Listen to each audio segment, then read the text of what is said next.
Effectivement, bonsoir, donc merci d'être venu. Bonsoir, bonjour, bonsoir à celles et ceux qui n'étant pas ici sont nos amis de l'extérieur et qui nous verront grâce à Paul que tu as remercié. Jean, je crois qu'effectivement il le mérite.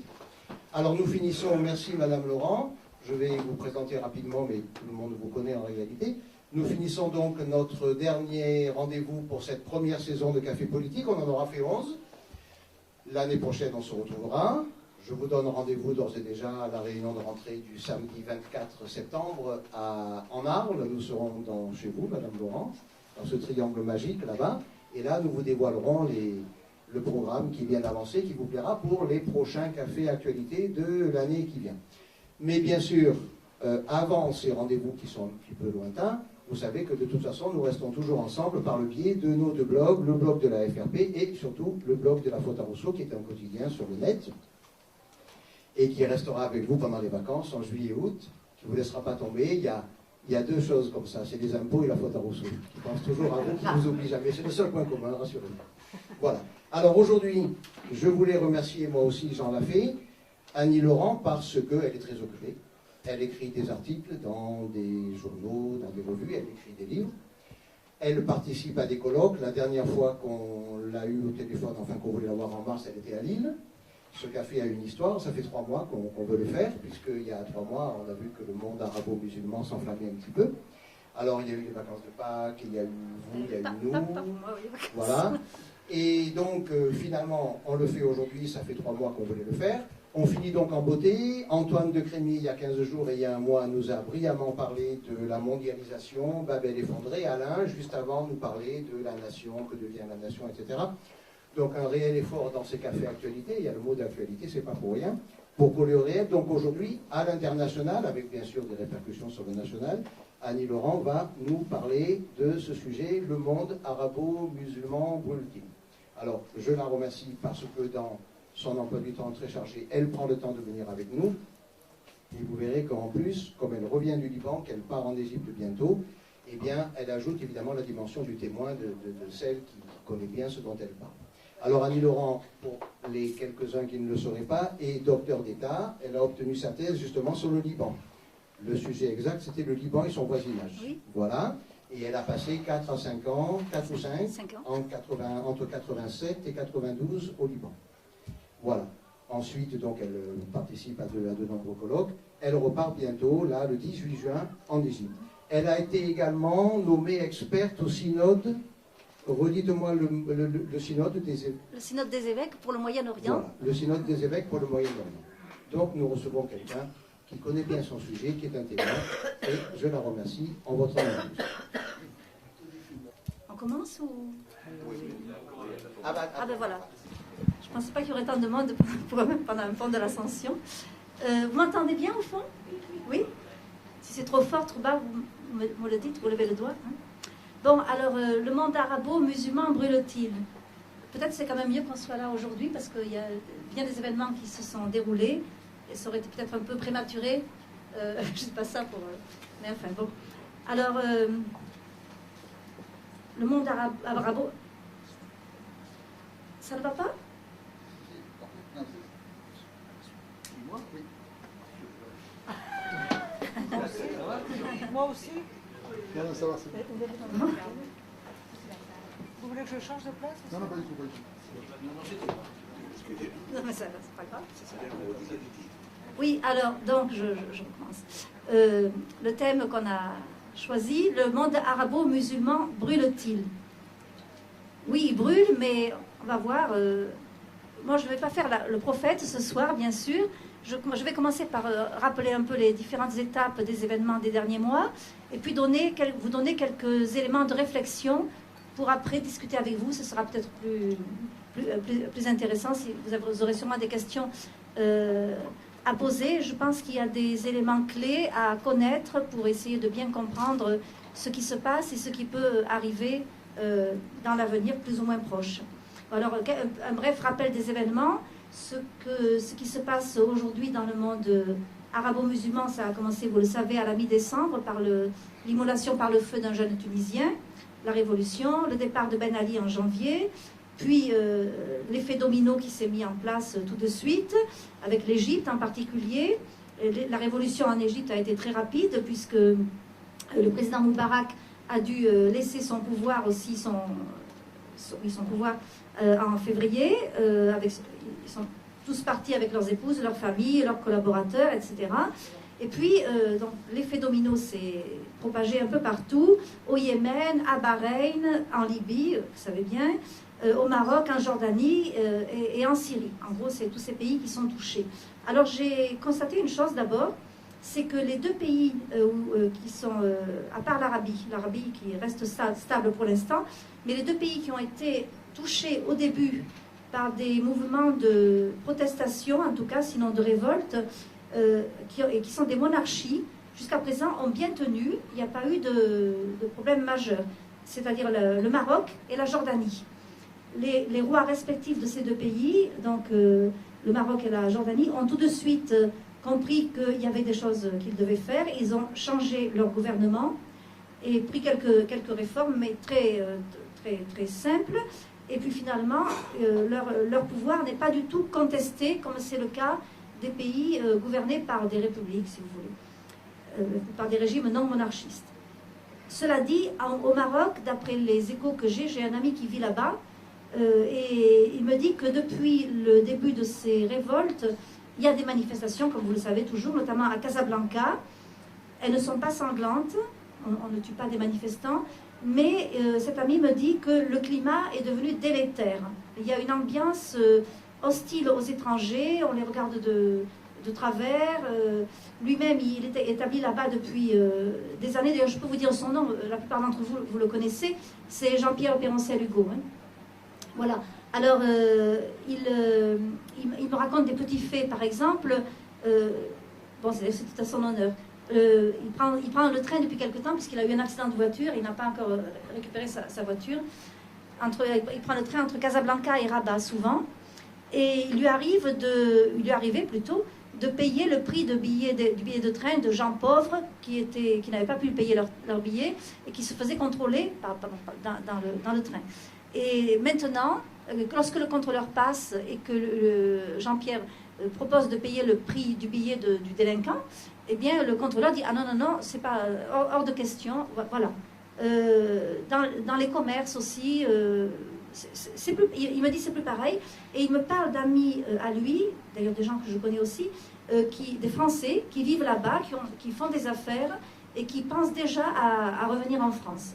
Donc, il faut être circonspect lorsqu'on dit qu'au Maroc, la situation est stable et devrait le rester. En fait, on ne sait pas trop comment ça va tourner. Mais c'est vrai que quand même, comme je l'ai dit tout à l'heure, les deux monarchies, le Maroc et la Jordanie, jusqu'à présent, n'ont pas connu de troubles comparables à ce qu'on peut observer ailleurs. Alors, en Tunisie, un gouvernement s'est mis en place, un gouvernement provisoire. Il va y avoir des élections législatives le 24 juillet. Apparemment, la date va être maintenue. Ensuite, il y aura une assemblée constituante chargée de rédiger une nouvelle constitution. Alors, pour la Tunisie, comme d'ailleurs toutes ces révolutions, on peut le dire pour tous ces pays, ce ne sont pas les islamistes qui sont à l'origine de ces troubles, mais les jeunes, notamment, et pas seulement des jeunes, mais disons des cadres, des universitaires, qui ont accès à la mondialisation à travers notamment les réseaux sociaux, comme on dit, Internet, etc. Ce sont les modèles qu'ils découvrent en dehors du monde musulman qui les attirent et qui les ont poussés à bannir leur peur et à chercher à renverser les gouvernements leur gouvernement. Mais on a vu très vite que les mouvements islamistes, bien que n'étant pas à l'origine de ces révolutions, ont pris le train en marche. Et pour la Tunisie, c'est évident également, puisque quelques jours après le départ du président Ben Ali, monsieur Ranouchi, qui était le chef du parti islamiste Ennahda, banni, parce que hors la loi en Tunisie, et qui était exilé à Londres, est revenu. Et un fait m'a particulièrement frappé, c'est que juste après le départ de Ben Ali, l'université de la Manouba, qui comporte, c'est l'université d'État publique, qui comporte une mosquée. Cette mosquée a été fermée depuis 10 ans. Or, le vendredi après le départ de Ben Ali, la mosquée a rouvert pour la prière de midi. Et là, on a vu apparaître des islamistes demandant l'abolition d'une circulaire émise par le président Ben Ali, exigeant que les femmes qui travaillent dans les administrations ne viennent pas voilées. Alors, donc une demande très explicite, très précise, donc de suppression de cette circulaire. Et puis d'autres sont venus avec le Coran en disant nous voulons la charia, etc. Et puis par la suite, j'ai lu dans un article que dans la Médina de Tunis, on voit apparaître maintenant des niqabs, c'est-à-dire le voile intégral. Certes, on ne peut pas généraliser. Beaucoup de musulmans de Tunisie ne veulent pas la charia, la loi islamique, préfèrent un système plus libéral, comme c'était finalement en partie le cas sous Ben Ali, sur ce plan-là, sur le plan de l'islamisation. En Tunisie, l'islam était religion d'État, mais la société, jusqu'à présent, enfin, à part ces islamistes, est majoritairement sécularisée. Et alors on a beaucoup parlé de la dictature de Ben Ali, c'est un régime autoritaire, c'est certain. Mais en même temps, c'est dans ce pays que la population était la plus instruite de tous les pays du Proche-Orient. Je ne parle pas du Liban qui est à part, on en parlera après. Donc c'est pas étonnant que c'est en Tunisie que tout a commencé. Parce que là, il y a une population très éduquée. Le taux d'analphabétisme est très faible par rapport à l'Égypte, par exemple, où là, il est très important. Et ce qu'on doit mettre au crédit de Ben Ali aussi, c'est que c'était déjà Bourguiba. Ben Ali a hérité de cette situation. Bourguiba avait dissocié, en ce qui concerne les sciences religieuses, il avait dissocié la Zitouna, qui est l'institution traditionnelle en matière de sciences religieuses islamiques, donc, de la Manouba.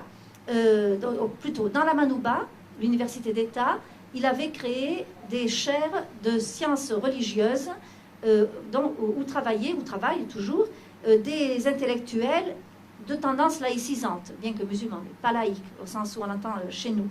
Et c'est grâce à cette distinction, cette séparation même entre la Zitouna et les instituts de sciences religieuses de la Manouba que des intellectuels tunisiens ont pu travailler de manière à... Enfin, ont pu promouvoir une rénovation de la pensée religieuse islamique, une modernisation. C'est dans ce pays qu'il y a le plus grand nombre de ce qu'on appelle les nouveaux penseurs de l'islam. Mohamed Charfi, Abdelmajid Charfi aussi, qui est son neveu, Hamadi Redissi, Mohamed Talbi, sont des historiens ou des intellectuels en général, qui ont publié plusieurs livres en français, hein, on les trouve chez nous. Par exemple, Abdelmajid Charfi a écrit Islam et liberté, le malentendu historique. Mohamed Talbi a publié pour une rénovation de la pensée islamique. Donc voilà, c'est quand même à noter ça, que dans ce pays, la Tunisie, donc grâce à l'éducation poussée et grâce à cette mesure de séparation entre l'institution de la pensée religieuse et l'université d'État, on a pu avoir ces nouveaux penseurs musulmans. Pour rester dans le même sujet, en Égypte, par exemple, c'est absolument impossible.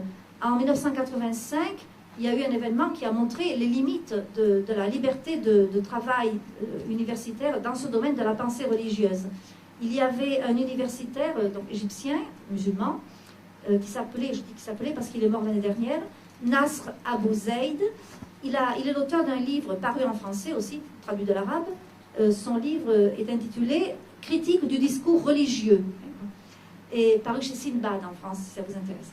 Et Nasr Abou Zaid, sitôt paru son livre, a été mis en procès par la grande institution sunnite du Caire, l'université d'El Azhar, qui fait la loi en matière de pensée religieuse en Égypte. Et donc on lui a fait un procès, on l'a empêché de poursuivre sa carrière universitaire, et même on l'a divorcé de force. Parce que à partir du moment où il avait fait cette proposition, critique du discours religieux, où il prônait le pluralisme politique, la suppression de la répudiation, de la polygamie, etc., des mesures comme ça, l'égalité entre chrétiens et musulmans, eh bien, il était considéré comme un apostat par l'institution d'El Azhar. Du coup, sa femme devenait l'épouse d'un apostat. Et c'est pourquoi une mesure de divorce a été prononcée.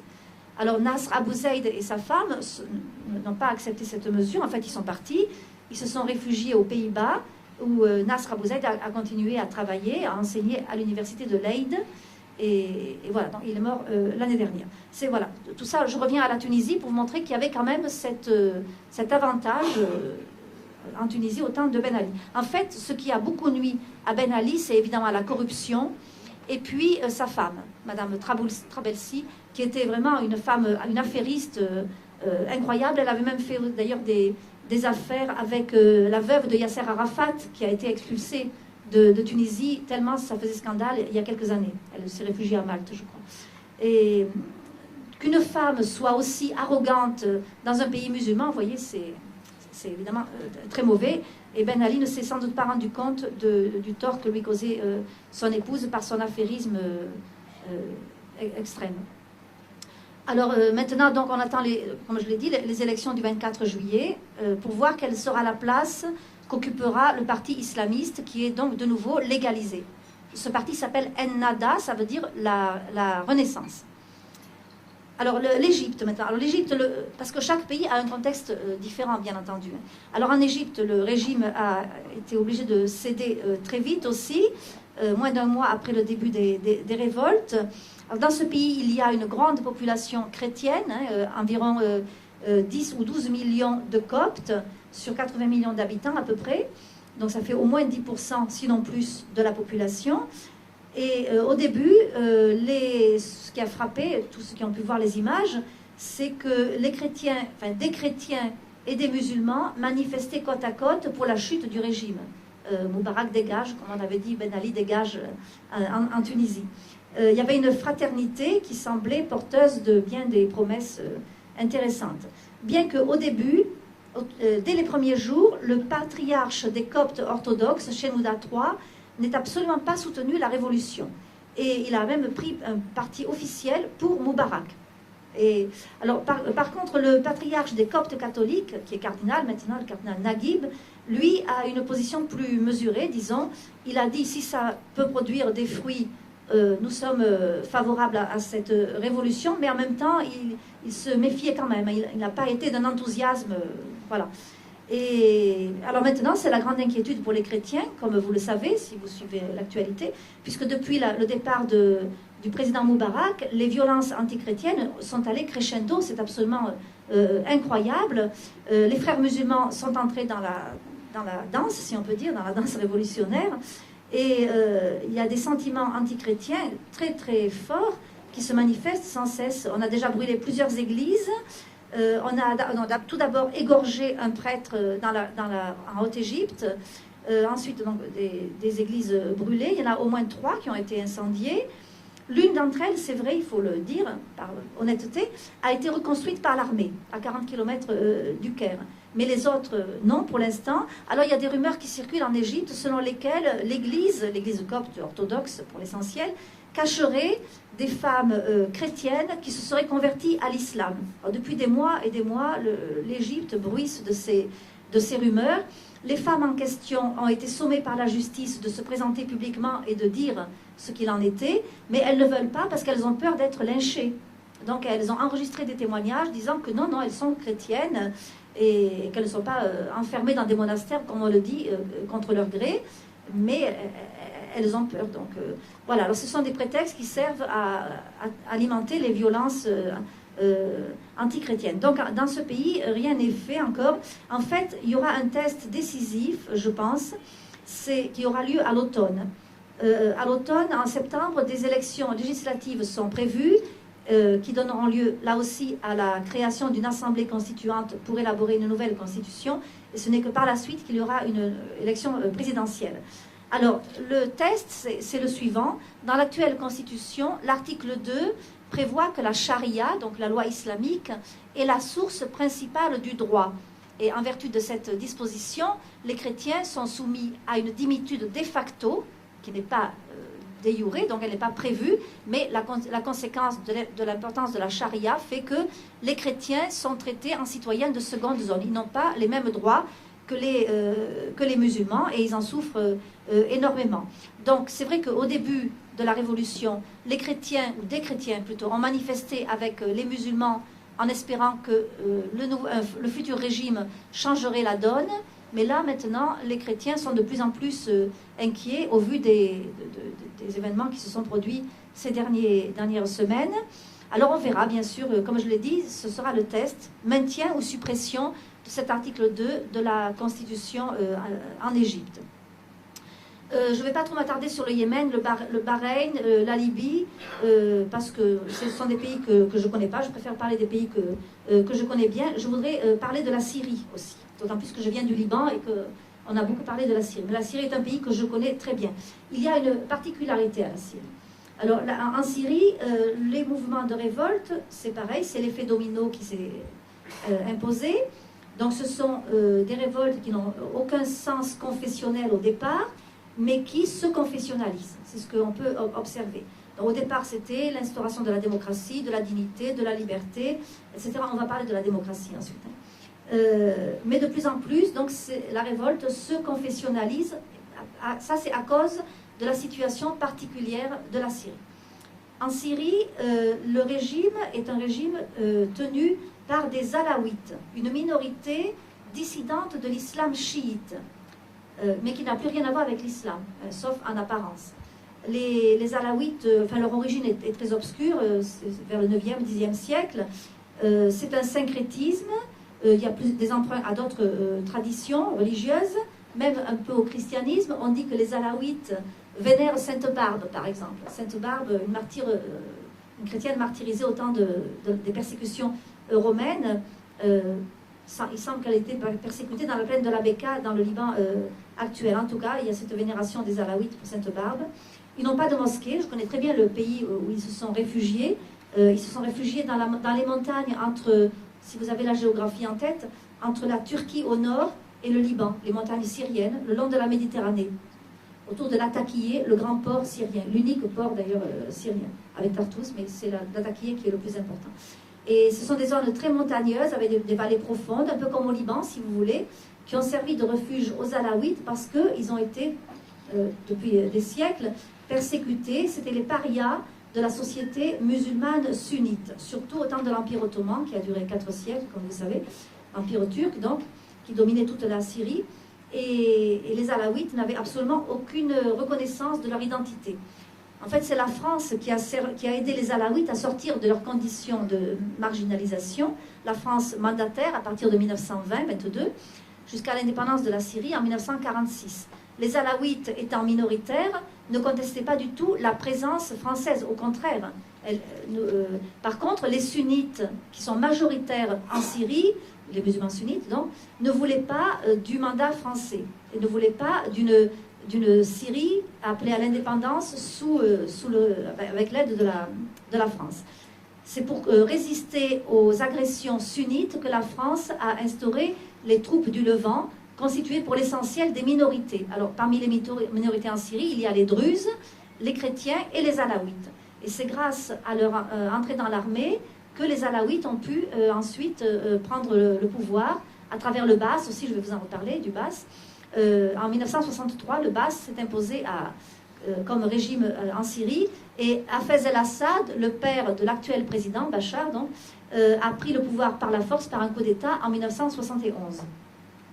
Les alaouites aussi ont pu accéder, grâce à la France, à l'éducation, alors qu'ils étaient vraiment maintenus dans l'analphabétisme. Et vous savez d'ailleurs, au temps du mandat français, j'ai découvert l'histoire des alaouites en faisant des recherches dans les archives du Quai d'Orsay, lorsque je préparais ma thèse. Donc au temps du mandat français, beaucoup d'alaouites se sont convertis au christianisme. Il y avait des missions catholiques importantes dans le pays des alaouites. Enfin, ils ont même voulu, d'ailleurs, un ancêtre d'Hafez el-Assad est venu avec une délégation d'alaouites. Ils sont venus à Beyrouth voir le patriarche des Maronites, le président de la République maronite et le haut-commissaire français qui siégeait à Beyrouth pour demander à être rattachés au Liban, où il y a donc plusieurs minorités, et par peur d'être dans un régime gouverné par les sunnites. Ils disaient: nous allons être noyés dans une masse sunnite qui nous hait depuis des siècles, qui nous fait du tort, etc. Finalement, ce projet n'a pas abouti, mais j'ai dit ça pour montrer l'hostilité, l'antagonisme très fort qu'il y a entre les sunnites et les alaouites. Alors en 1971, donc Hafez el-Assad a pris le pouvoir, et il a instauré un régime autoritaire sur la base de l'idéologie du Baas. Je vais vous dire quelques mots à ce sujet.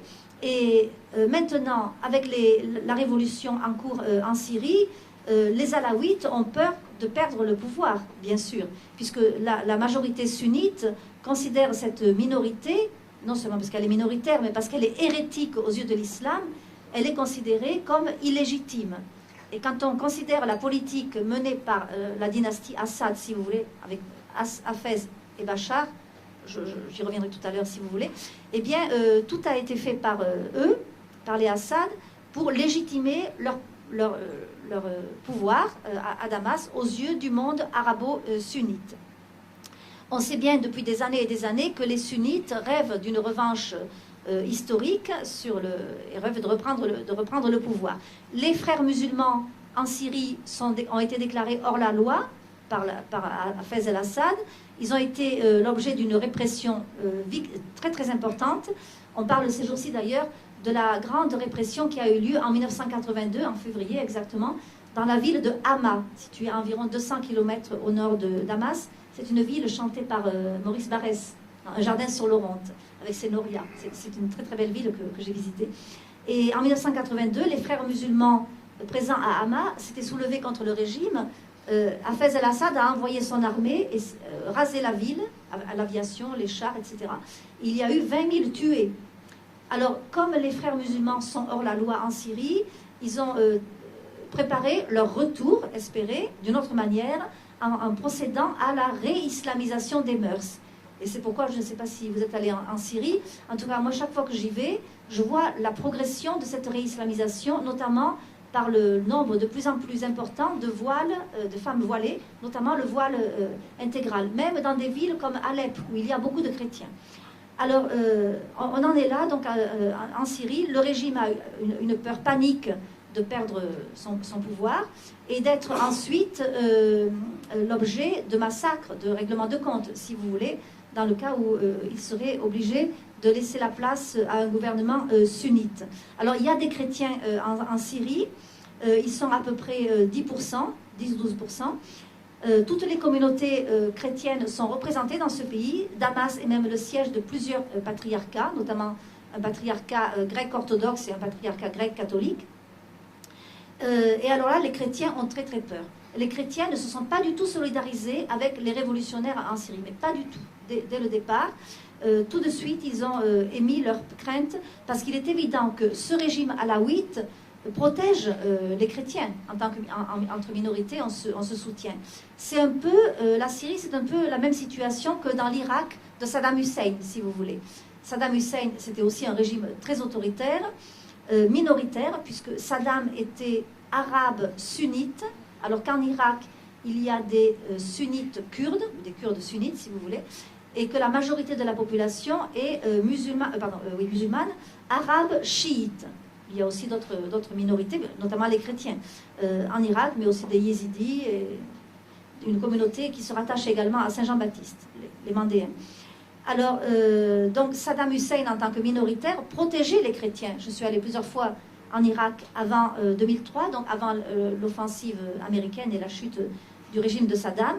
Et dans ce pays, l'islam était religion d'État, mais n'empêche que les chrétiens avaient toute liberté de pratiquer leur culte, de construire des églises, tout ce dont ils avaient besoin. Ils étaient évidemment soumis au manque de liberté, comme les autres citoyens, mais sur le plan de la liberté de culte, elle était totale. Alors la Syrie, c'est un peu la même situation, et c'est pourquoi les chrétiens ont si peur aujourd'hui. En outre, ils craignent que si le régime chute, il soit considéré par les musulmans sunnites comme des collaborateurs du régime alaouite, des complices, si vous voulez, et que des violences soient lancées contre eux pour les punir d'avoir collaboré avec ce régime. Alors concrètement, ça s'est manifesté par des initiatives ces dernières semaines. Par exemple, le patriarche des Grecs catholiques, Grégoire III Laham, qui siège à Damas, a écrit, donc il a envoyé une lettre à tous les chefs d'État du continent américain et d'Europe, pour leur dire, attention, ne soutenez pas trop vite ces révolutions. parce que nous sommes très inquiets de ce qui nous attend si le régime chute comme ça d'une manière brusque. Nous voulons des évolutions, bien entendu, mais nous ne voulons pas de révolution. C'est ce que le patriarche a écrit, suivi dans la même ligne par plusieurs évêques à Alep et à Damas. Je crois que ça a été assez peu répercuté ici, ce genre d'initiative. Donc évolution, mais pas révolution. En fait, on peut dire que le problème de ces régimes, c'est vrai que nous les Européens, les Occidentaux en général, nous avons soutenu ces systèmes en disant c'est le rempart contre l'islamisme. C'est vrai, c'est sûr. En Tunisie, en Égypte, en Syrie, c'est bien le cas. Mais ce qui est peut-être dommage, c'est que ces régimes autoritaires, on peut considérer dans une certaine mesure qu'ils avaient donc leur raison d'être pour faire face à l'islamisme, mais leur faiblesse, c'est d'avoir cédé à la tentation de la corruption, de la vénalité, et ça les a discrédités. Ils n'ont pas non plus, avec l'argent du pétrole, pour ceux qui en disposent, contribué au développement de leur peuple et de leur pays. On a parlé de l'analphabétisme en Égypte. Donc finalement, ce sont eux, ce sont les dirigeants qui se sont enrichis et leur peuple n'a pas profité de tout ce qu'ils pouvaient, dont ils pouvaient avoir le droit d'attendre. Et ça a sûrement alimenté le ressentiment et justifié les révoltes qui se sont produites.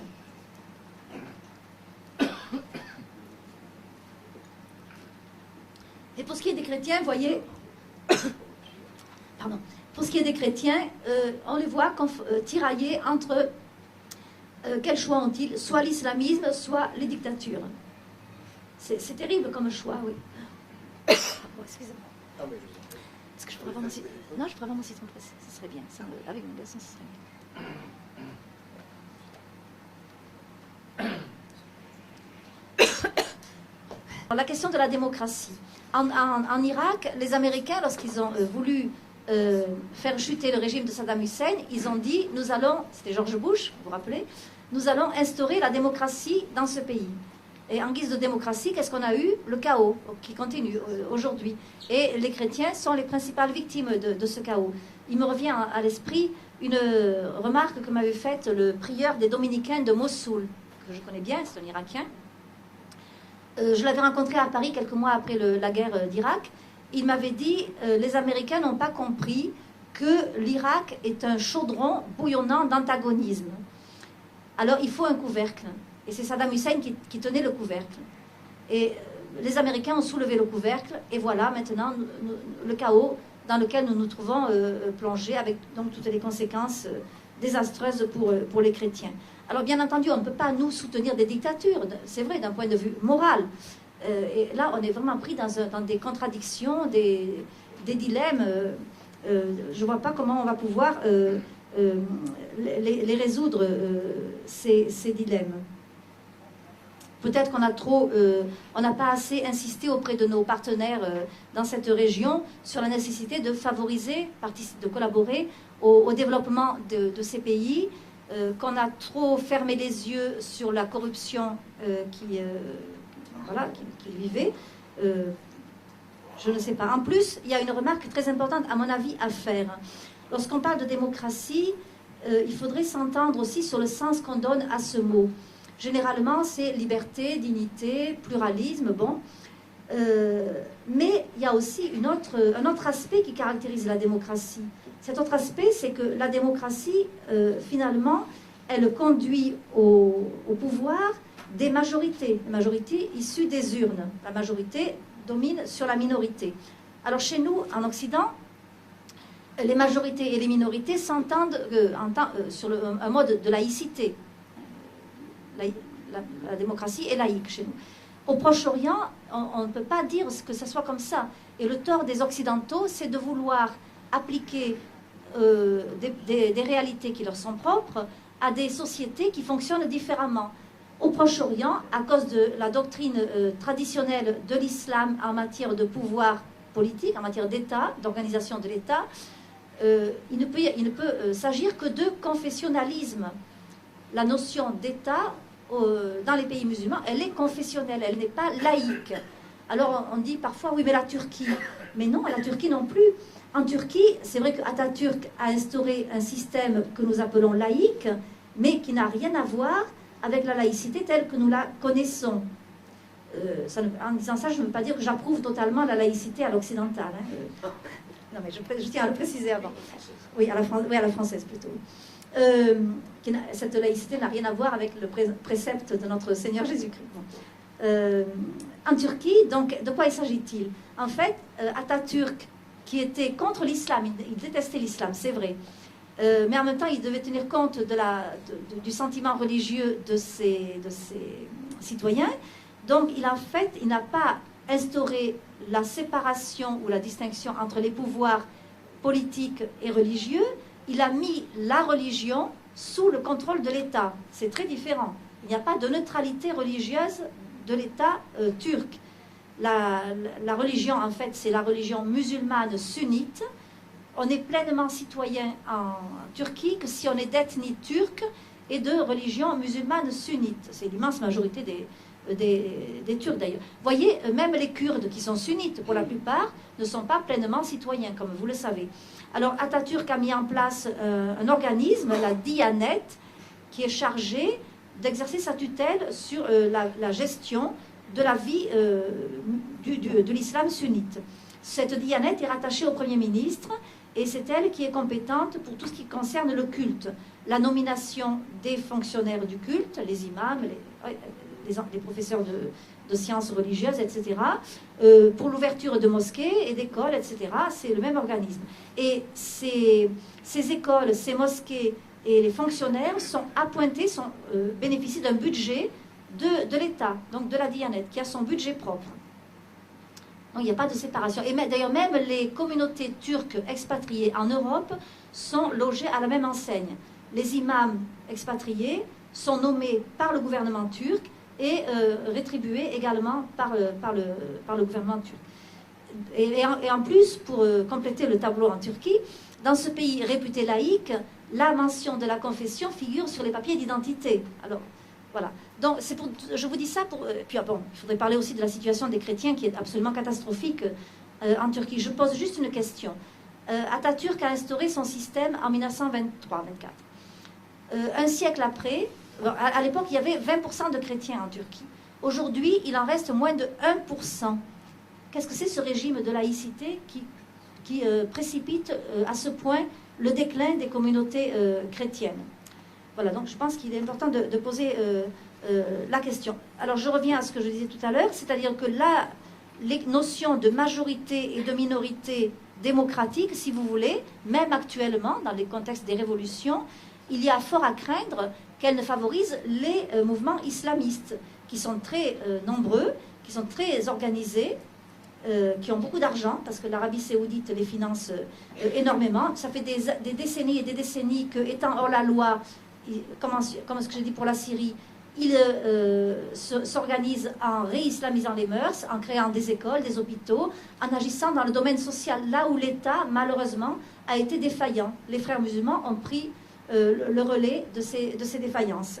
Donc, vous voyez, il faut être très circonspect quand on manie le concept de démocratie dans ces pays.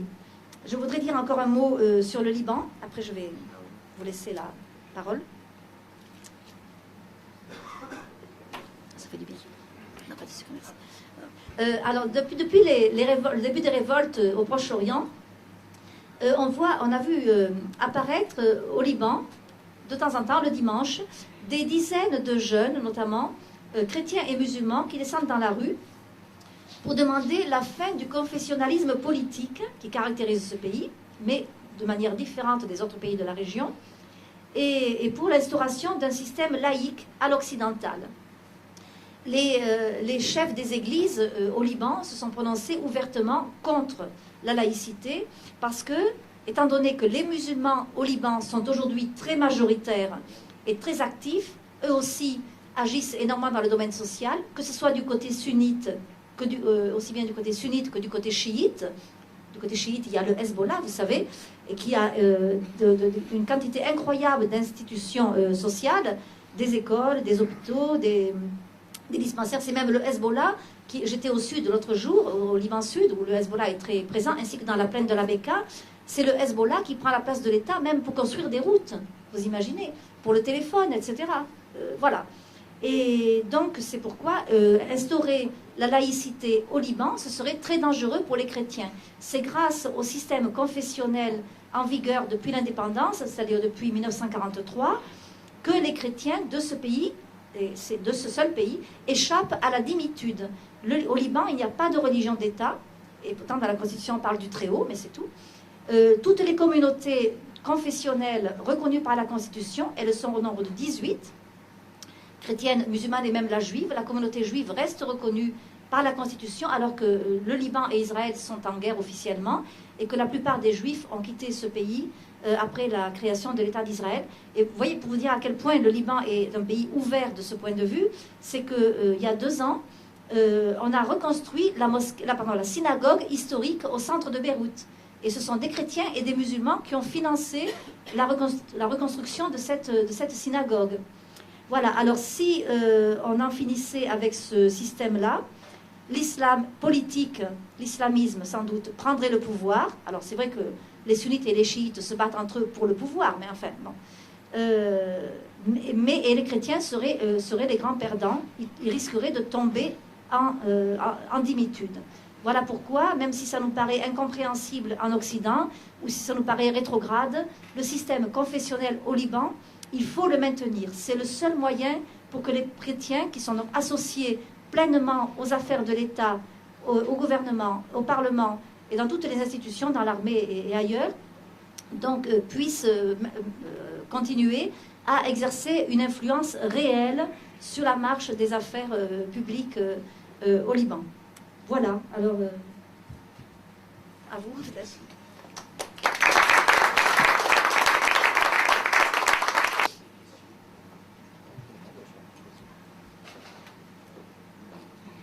Alors, bon, je remercie Annie Laurent d'avoir tenu le coup, puisqu'elle était un petit peu la gorge prise. Alors, le débat est ouvert. Je vois des mains qui se lèvent. Alors, honneur aux dames. Sylvie. Alors, madame, moi j'ai plusieurs questions à vous Oui. poser. D'abord sur la Tunisie. Oui. Est-ce que vous savez quels seront les partis en présence lors des élections prochaines qu'il va y avoir en Tunisie? Ensuite, quelle est la position des intellectuels tunisiens vis-à-vis de cette révolution? Et pourquoi cette révolution qui a enflammé le monde arabo-musulman a-t-elle commencé en Tunisie? Et j'ai encore une autre question, si vous permettez, mais qui est moindre. On m'a dit que les femmes chrétiennes dans certains pays étaient obligées de porter le voile intégral, ou tout au moins le voile comme une femme musulmane. Est-ce que c'est vrai? Voilà. Alors, donc, d'abord la Tunisie. Je ne connais pas le nombre de partis qui seront présents aux élections, hein, je suis désolée. Mais grosso modo, est-ce que vous savez quels seront les deux oui, ou trois oui, plus oui, grands... oui. Alors il y a les partis qui sont issus de la Révolution. Donc c'est des partis qui se disent laïcisants. Je ne crois pas qu'on ira jusqu'à remettre en cause le statut officiel de l'islam comme religion de la Tunisie. Hein. Dans la constitution actuelle, il est dit l'islam est la religion des Tunisiens. La religion des Tunisiens. Donc il y a le parti Ennahda dont j'ai parlé tout à l'heure, le parti islamiste qui va évidemment se présenter. D'après les quelques faits que je vous ai rapportés, il semble qu'il ait une certaine influence, malgré qu'il ait été hors la loi pendant longtemps. Excusez-moi, quelle était la grande question? La position des intellectuels.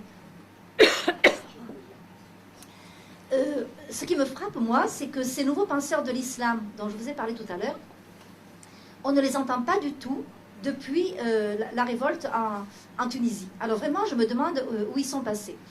Cela dit, il y a un intellectuel franco-tunisien, bien connu en...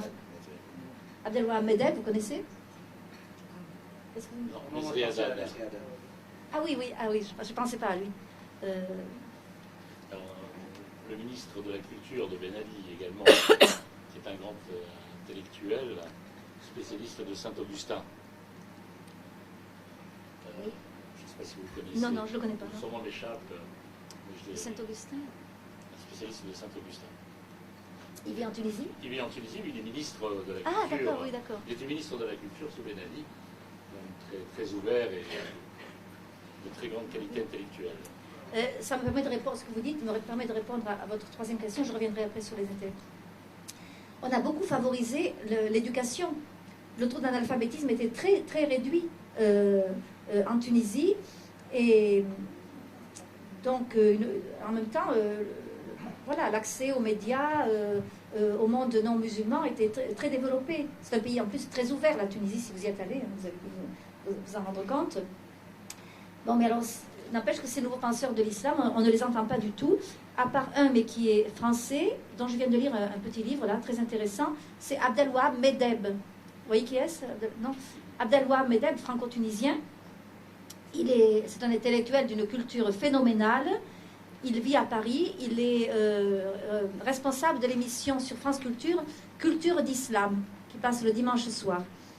Et je suis allée le voir déjà plusieurs fois, donc j'ai apprécié sa culture.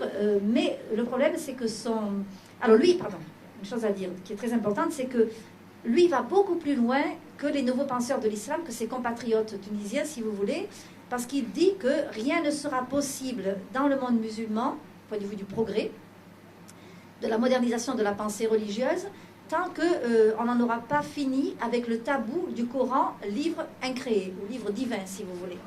Pour lui, c'est ça, il a écrit plusieurs livres remarquables, en particulier un dont le titre me vient à l'esprit, qui est bien explicite, La maladie de l'islam. Il publie ses livres aux éditions du Seuil, en général. Et donc, lui, il s'est rendu en Tunisie au moment des révoltes, et il a observé tout ce qui se passe. Il a vu le retour de l'islamisme aussi, mais il espère que les mouvements islamistes seront intégrés dans un pluralisme et qu'ils accepteront donc de travailler avec des partis non islamistes ou non religieux, si vous voulez. Hein. Parce qu'il peut y avoir des partis non religieux dans un système où l'islam est la religion des Tunisiens aussi, enfin déclarée comme la religion des Tunisiens. Alors ensuite, vous m'avez demandé... Une question de moins d'importance. Ah oui, les femmes, oui. Sur les femmes chrétiennes, oui. En Arabie Saoudite, c'est le cas, oui. Les chrétiennes qui travaillent en Arabie Saoudite sont obligées de porter le voile, sauf lorsqu'elles sont dans leurs appartements, ou bien sûr. Hein. Souvent, d'ailleurs, les Occidentaux qui travaillent en Arabie sont confinés dans des centres. Hein, oui. Mais ce n'est pas le cas des nombreuses Asiatiques, des Philippines, des Sri Lankaises, etc., qui sont catholiques, et qui viennent travailler en Arabie, comme souvent elles travaillent dans des maisons, comme gouvernantes, bonnes à tout faire ou autres, eh bien, elles sont obligées de porter la tenue islamique, bien sûr. Oui, vous avez parlé un petit peu de la Turquie. Oui. En Turquie, disons les Turcs eux-mêmes qui sont pas musulmans, ils n'ont pas le droit de devenir officiers, n'ont pas le droit de devenir fonctionnaires, n'ont pas le droit d'acheter un commerce, n'ont pas le droit d'obtenir un crédit, n'ont pas le droit d'obtenir un HLM. Et c'est vraiment triste quand on parle, disons, de la Turquie en disant qu'elle est c'est un peu triste. Non, mais vous avez tout à fait raison. C'est ça. Il n'y a pas un seul chrétien au gouvernement, dans l'armée, dans l'administration, au Parlement. Ils sont totalement exclus. Hein. Bien que 2 communautés chrétiennes soient reconnues par le traité de Lausanne de 1923, qui est l'acte international reconnaissant la Turquie moderne. Il y a 3 minorités qui sont dites protégées, les Juifs, et 2 communautés chrétiennes, les Arméniens grégoriens, enfin, apostoliques, et les Grecs, enfin, le patriarcat œcuménique de Constantinople, grec orthodoxe. Malgré cette reconnaissance, ces 2 églises sont victimes de spoliation, de discrimination incessante. Par exemple, les Arméniens, comme le patriarcat œcuménique, eh bien, il y a 31 ans, le gouvernement a fermé d'autorité leurs séminaires de formation respectifs. Et comme la loi turque exige que le clergé, en tout cas les responsables, notamment les patriarches, soient d'origine turque, s'ils ne peuvent pas se former dans leur pays, alors soit ils vont à l'étranger, mais après il n'est pas sûr qu'on les accepte de nouveau. Vous voyez, donc tout ça, tout était fait pour contribuer à l'extinction de la présence chrétienne en Turquie. C'est impressionnant ce qui se passe en Turquie. Quand on pense que l'ancien Asie mineure avait été évangélisé par Saint Paul, Saint Jean, la Vierge Marie qui a vécu à Éphèse, et qu'on voit ce tout petit reste là, on a de quoi se poser des questions, et surtout quand on considère la laïcité comme en principe la garantie de la liberté religieuse. Pardon. Comme je l'ai dit tout à l'heure, le déclin a été beaucoup plus important, le déclin des chrétiens, en un siècle que pendant des siècles de domination ottomane. Mais vous avez parlé aussi du Liban, et quand on regarde le Liban il y a 30-40 ans en arrière, qui était, disons, chrétien aux 2 tiers, aujourd'hui le Liban est tiers et les chrétiens à 1 tiers. Donc on voit, disons, que les musulmans arrivent, disons, à prendre une poigne de la bête en Liban. Oui, mais vous avez... Oui. Il y a quelqu'un qui voulait... Je vais changer complètement de sujet. Ah. Je vais vous demander, voyez-vous l'exemple de ces révolutions dans le monde arabo-musulman puisse se répercuter dans les pays d'Europe, notamment en France? Vous m'avez demandé si les révolutions... Si on peut avoir des conséquences, Oui. des répercussions. Oui, j'ai compris. Ben, déjà, il y a le problème de l'immigration. Hein. Tous ces... Il y a une question qu'on doit se poser tout de même. Comment se fait-il que, pour la Tunisie, ce sont surtout des jeunes, des cadres, des universitaires qui ont déclenché la révolution et ils partent. Ce sont les plus instruits qui partent, d'après ce qu'on entend dire. Pourquoi est-ce qu'ils ne restent pas, au moins jusqu'à ce qu'il y ait des nouvelles institutions pour participer au développement de leur pays, maintenant qu'il y a des perspectives qui sont censées s'ouvrir devant eux? Alors, Monsieur Brun. Excusez-moi, là, c'est un café d'actualité. Moi, excusez-moi, je voudrais revenir en arrière, il y a 3000 ans.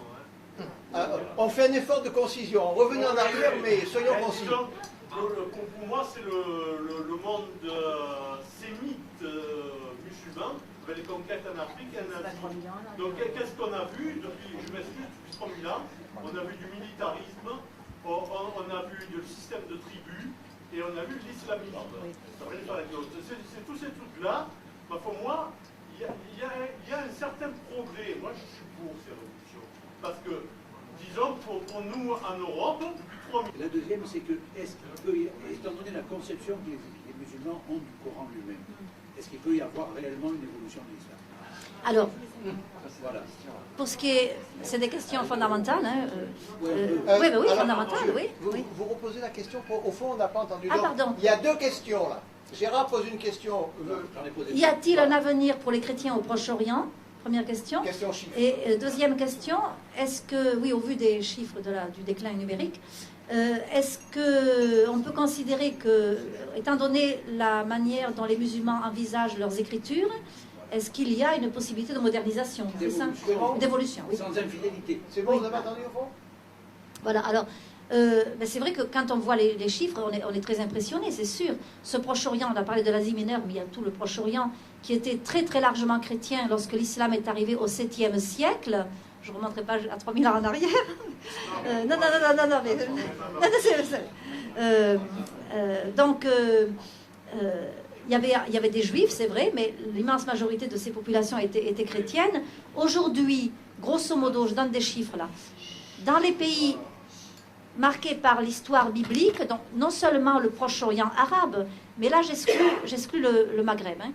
Non seulement le Proche-Orient arabe, mais la Turquie, donc l'ancienne Asie mineure, donc qui n'est pas arabe, hein, et la Perse, l'Iran actuel, et j'inclus dans les chiffres que je vais donner toute la péninsule arabique avec les Émirats et le Yémen. Eh bien, aujourd'hui, il y a environ 360 millions d'habitants et à peu près 15 à 16 millions de chrétiens autochtones, parce qu'il y a aussi tous ces chrétiens qui viennent d'Extrême-Orient, des Philippines, etc., qui sont plusieurs millions, mais qui ne sont pas autochtones, qui sont là en principe pour quelques années et ils repartent chez eux ensuite. Donc c'est quand même très impressionnant de voir ce déclin numérique.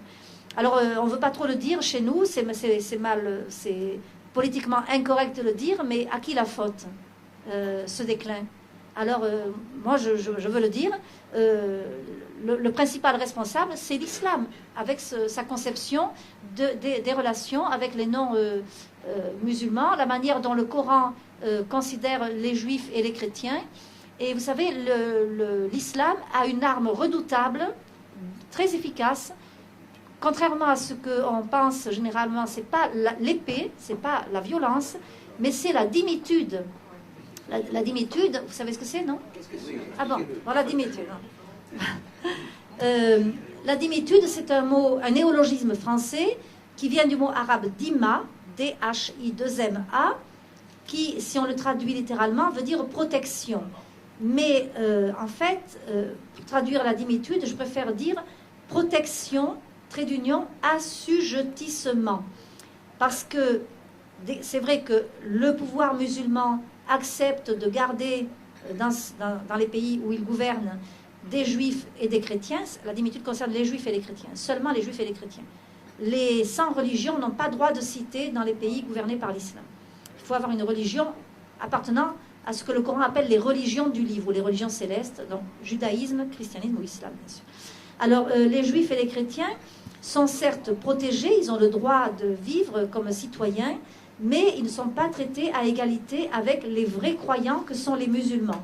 Ce sont des citoyens de seconde zone, donc il y a la protection qui est assortie de mesures d'assujettissement, donc de discrimination. Et ces mesures concernent tous les domaines, la politique, la vie sociale, les métiers, la vie privée, absolument, et la liberté religieuse aussi. Bon, alors c'est pourquoi j'insiste beaucoup sur l'importance de maintenir le système libanais, parce que c'est le seul pays de la région où les chrétiens ne sont pas des dhimmis, où ils participent pleinement à toutes les institutions, à la marche de l'État. Donc voilà, bien sûr, il y a des exceptions. Au temps de Saddam Hussein, en Irak, il y avait Tarek Aziz comme vice-président, c'était un catholique chaldéen, c'est vrai. En Égypte, on a vu aussi, au temps de Sadat, un ministre, et pas des moindres, Boutros Ghali, ministre des Affaires étrangères. Mais ce sont des exceptions qui confirment la règle, comme on dit, et qui sont liées à des situations particulières. Pour Tarek Aziz sous Saddam Hussein passait pour quelqu'un qui n'était pas, bien que musulman, n'était pas croyant, qui était... Ah oui, je dis que j'allais vous parler du Baas, que je n'ai pas fait encore. Il était donc de l'idéologie baasiste, je vais vous dire. Minoritaire, comme je vous l'ai dit, et donc il s'appuyait lui aussi sur des minorités, donc il ne craignait absolument pas des chrétiens qu'ils prennent le pouvoir, qu'ils le renversent pour prendre le pouvoir, alors qu'il craignait ces velléités de prise du pouvoir de la part des chiites majoritaires. Donc il n'y avait aucun risque pour lui à s'entourer de chrétiens, il n'y avait pas que Tarek Aziz d'ailleurs dans son entourage, et puis ça lui permettait de faire bonne figure en Occident. C'est toujours Tarek Aziz qui était envoyé auprès des gouvernements occidentaux pour représenter l'Irak et ses demandes. Donc voilà, ça explique ça. Je vais vous parler du Baas après. Mais la deuxième exception, Boutros Ghali, au temps de Sadat en Égypte, c'était l'époque où Sadat avait donc décidé de faire la paix avec Israël. Normalement, c'est un ministre musulman sunnite qui aurait dû mener ces négociations, mais tous les musulmans pressentis pour occuper ce poste ont refusé, parce qu'ils craignaient d'être victimes de représailles de la part des islamistes qui auraient considéré la paix avec Israël, et qui considèrent toujours la paix avec Israël, comme un acte d'impiété. Et voilà pourquoi Sadat a confié cette mission à un copte orthodoxe, et de plus, sa femme est juive, ce qui évidemment pouvait faciliter bien des choses. Donc, mais après, vous voyez, bon, il y a eu parfois des ministres chrétiens au gouvernement égyptien, mais des ministres de second ordre, si vous voulez. Et au Parlement, il y a très très peu de députés chrétiens. Il y en a 3 ou 4, c'est tout. Et la moitié d'entre eux sont nommés par le président de la République, enfin, été nommés par Moubarak.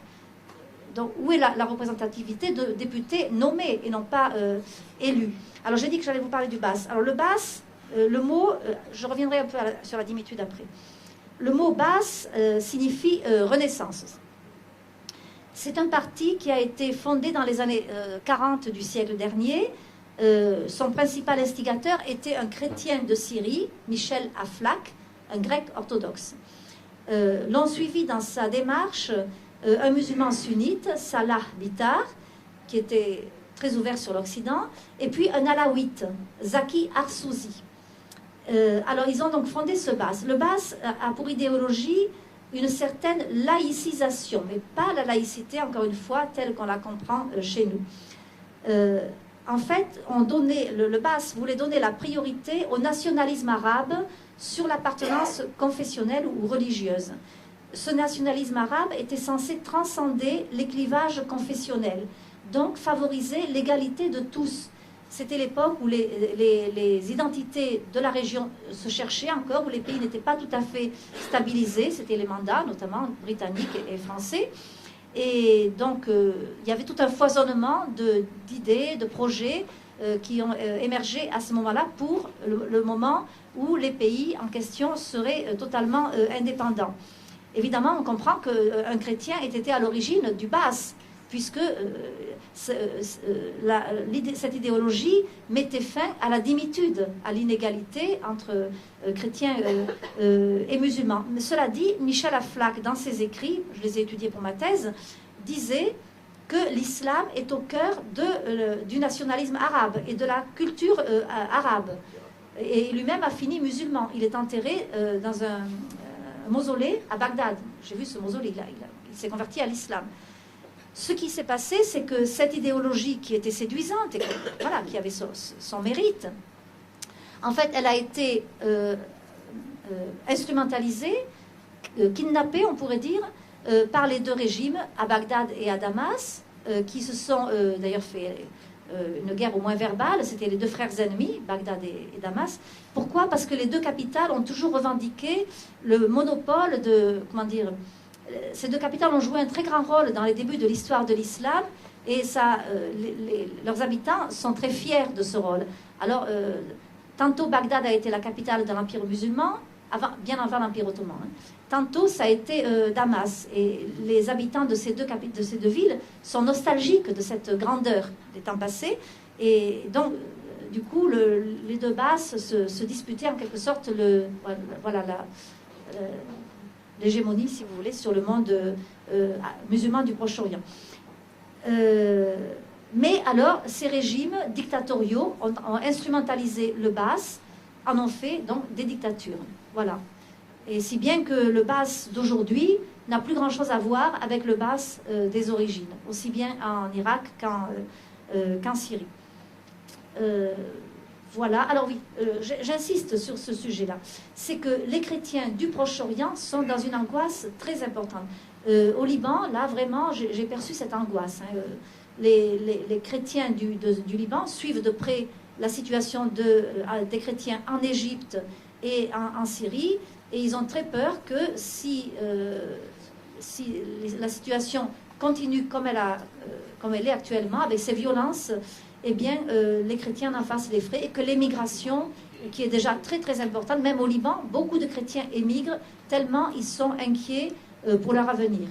Donc je pense qu'il faut mettre la Tunisie à part par rapport au Proche-Orient, mais cela dit, en Tunisie, il est en principe impossible d'être chrétien et tunisien. La conversion au christianisme est interdite. Il y a des exceptions, je sais, il y a des musulmans qui demandent le baptême, mais ils sont obligés de vivre dans la clandestinité ou d'émigrer aussi. Alors, vous avez une question. Est-ce que vous avez le temps de répondre juste à la deuxième partie de Gérard ou pas? Oui, question. Pardon. L'évolution de l'islam. Ah voilà, oui, bien sûr, non, mais c'est très important, évidemment. Oui, excusez-moi. Vous nous dites que l'islam, bien évidemment, est responsable, en gros, du déclin, oui. De tout ce qui nous arrive. Mais encore, ne faudrait-il pas nous exonérer, nous, les chrétiens, de notre refroidissement? Oui, oui. Voilà. Nous nous sommes effondrés et nous leur avons laissé la place. Ma question était différente. Ces révolutions sont encore trop récentes pour qu'on puisse savoir quel va être l'impact de ces révolutions sur l'Europe. L'immigration, il y aura probablement une accélération de l'immigration vers les pays européens et vers l'Europe, je suppose. Pour le moment, on n'en sait rien. 6 mois, c'est encore très court, donc je suppose que tout cela n'a pas été chiffré ni même analysé. Mais vous, pensez-vous qu'il y aura quand même une accélération extrêmement importante de ces gens de ces islamistes vers l'Europe. Ah, de l'émigration, vous voulez dire? Oui, oui, oui. Ça, je peux rien dire à ce sujet. Mais concernant l'évolution, après je vais répondre. Concernant l'évolution de ces révolutions, à mon avis, ça prendra beaucoup de temps avant que les situations se stabilisent. Ça, c'est une conviction. Il ne faut pas croire que dans 3 ou 4 mois, tout sera stabilisé. Vous voyez à quel point même le régime libyen résiste à l'assaut des puissances occidentales. Hein. Donc, il faut, non. Ça prendra beaucoup de temps, sans doute des années. Oui. Alors, votre question, monsieur, oui, alors, tant que... Il faut que je réponde à la question. Oui, sur la question de la modernisation, de l'évolution de l'islam. Je rejoins tout à fait Abdelwahab.